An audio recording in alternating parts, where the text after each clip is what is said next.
We must also stand strongly with the people of Belarus and their right to decide their own government and their own future.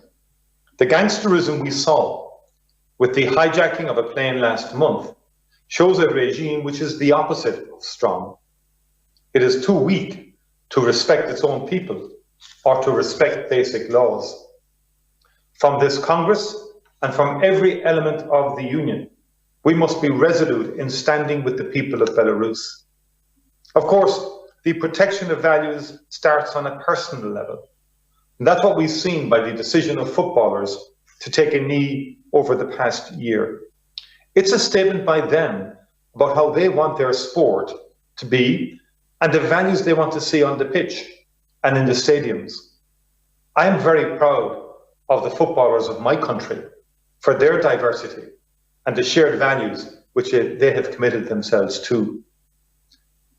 In so many ways, this is not a moment in history for us to step back.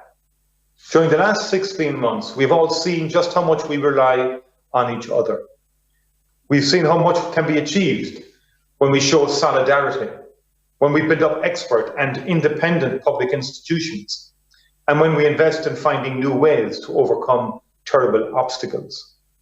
Our common challenge is to work together in the interest of our people to deliver recovery and renewal in the months and years ahead.